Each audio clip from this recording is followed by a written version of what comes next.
Hello friends, welcome to export import learning channel.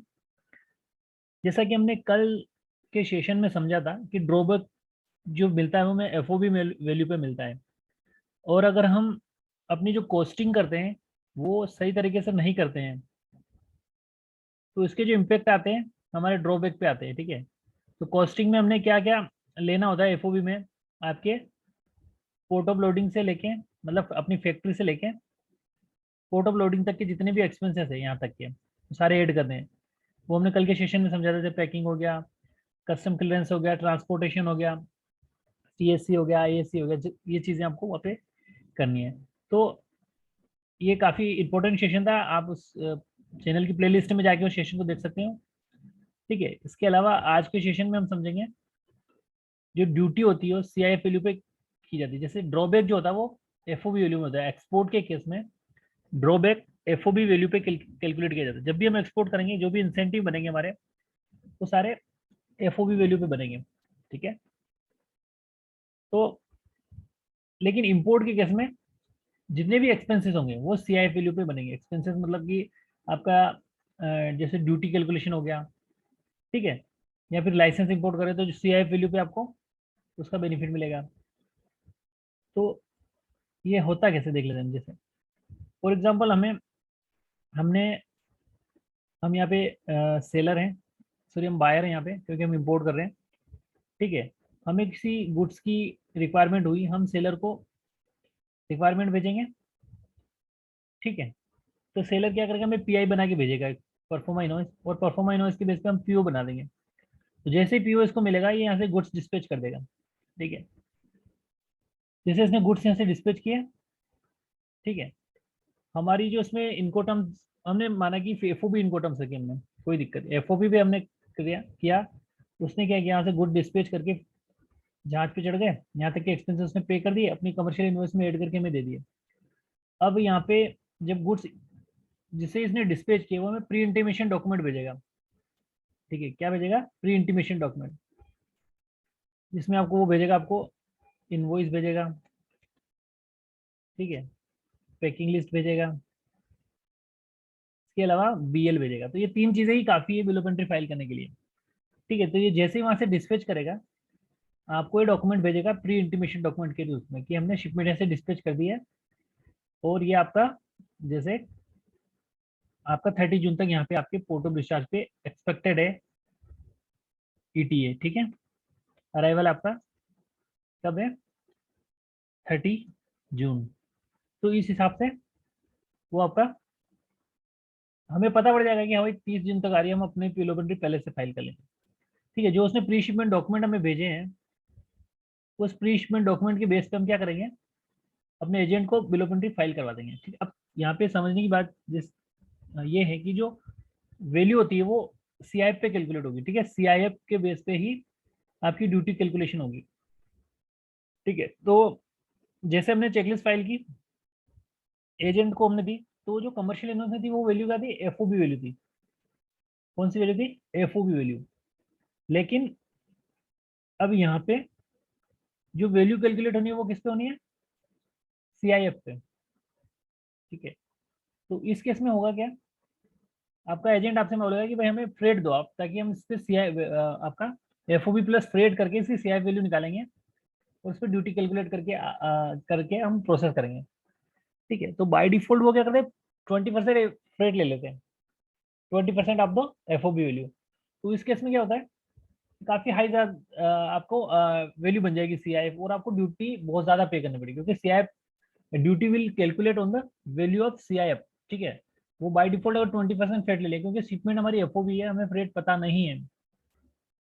Right, understand this thing कि freight हमें पता नहीं है, एफओबी शिपमेंट है, तो उस स्टेप में हमें फ्रेट हमें मांगना पड़ेगा। अगर नहीं हम देते तो फिर वो डायरेक्टली 20% आपका फ्रेट ले लेता है और 1.25% आपका इंश्योरेंस ले लेता है।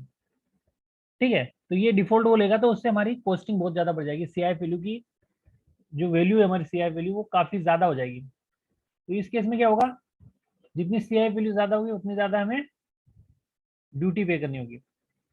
ठीक है, तो जितनी ज्यादा सीआई वैल्यू होगी उतनी ड्यूटी हमें पे करनी होगी। तो इसके लिए बेस्ट ऑप्शन क्या होता है, हम क्या करेंगे, हम बोलेंगे भाई जो इसने तो अपना यहाँ से गुड्स निकाल दिया, ठीक है, गुड्स निकाल के यहाँ तक छोड़ दिया, इसका भी रोल खत्म है यहाँ पे। अब हमें यहाँ पे इसकी फ्रेट पे करना है, ठीक है, फ्रेट पे करना मतलब कि पोर्ट ऑफ लोडिंग से पोर्ट ऑफ डिस्चार्ज तक का जो एक्सपेंस बना है वो हमें पे करना है। तो ये हम क्या करेंगे, जो हमारा नॉमिनेट हमने किया है, क्योंकि हम यहाँ पे इंपोर्ट कर रहे हैं एफओबी पे, तो जो फ्रेट होगा वो हम पे करेंगे, और इसको भी हम, शिपिंग को भी हम नॉमिनेट कर सकते हैं, ठीक है, एजेंट को भी कर सकते हैं, या डायरेक्टली जो हमारे सेलर ने बुक किया उसके बेस पे भी कर सकते हैं।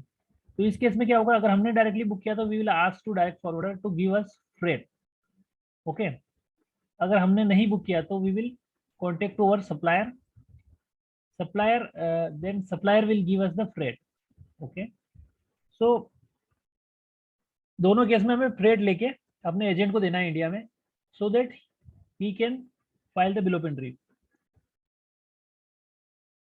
अब यहाँ पे उसको फ्रेट मिल गया, ठीक है, और फ्रेट मिलने के बाद उसको, उसने अपना उस पर इंश्योरेंस 0.125% लगा दिया एफओबी पे, उसने अपनी ड्यूटी बना के भेज दिया हमें, ठीक है। चेकलिस्ट अप्रूवल की आई हमारे पास, हमने चेक किया प्रॉपर्ली एचएस कोड ओके हो कि नहीं है, रेट कितना लगा है, जितना उसने दिया था सप्लाई ने उतना ही है या कम है ज़्यादा, we have to check properly in this case, ठीक है। करेंसी चेक कर ली, सब कुछ चेक करने के बाद हमने चेकलिस्ट अप्रूव कर दी।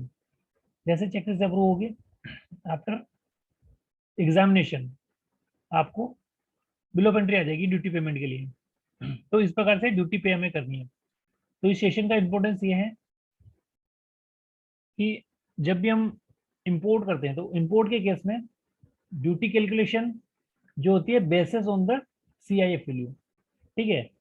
फॉर दिस प्रोसेस हम क्या करते हैं, हमारे पास शिपमेंट हमारी एफओबी है, तो उस केस में हमें एफओबी वैल्यू तो मिल ही जाती है, प्लस हमें फ्रेट और इंश्योरेंस लेके CIF वैल्यू को कैलकुलेट करके अपने एजेंट को देना होता है, वो अपने उसमें फाइल करता है, और फिर उसके बाद हम चेकलिस्ट अप्रूव करते हैं और हमें ड्यूटी पे करने की रिक्वेस्ट आती है, ड्यूटी पे कर देते हैं, ठीक है। सो गाइज आज के सेशन में इतना ही।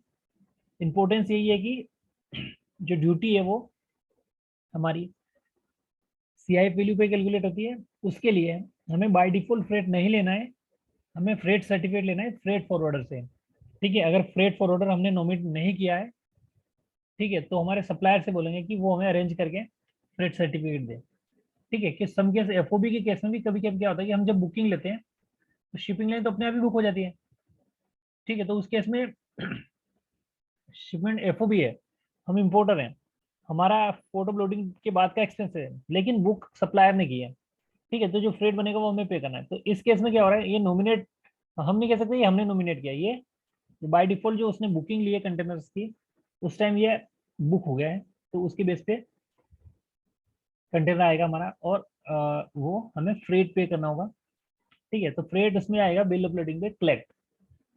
तो इस प्रकार से हम समझ सकते हैं कि ड्यूटी कैलकुलेशन जो होती है CIF के बेस पे होती है। अगर हम बाय डिफॉल्ट आप फ्रेट 20% लोगे और इंश्योरेंस 1.2% लोगे, तो आपका जो CIF वैल्यू बहुत ज़्यादा हो जाएगी, उस केस में आपको ड्यूटी ज़्यादा पे करनी होगी। तो कीप इन माइंड दैट कि हमें फ्रेट सर्टिफिकेट लेके ही प्रोसेस करना है। सो गाइज आज के सेशन में इतना ही। Thank you for watching the session, have a nice day.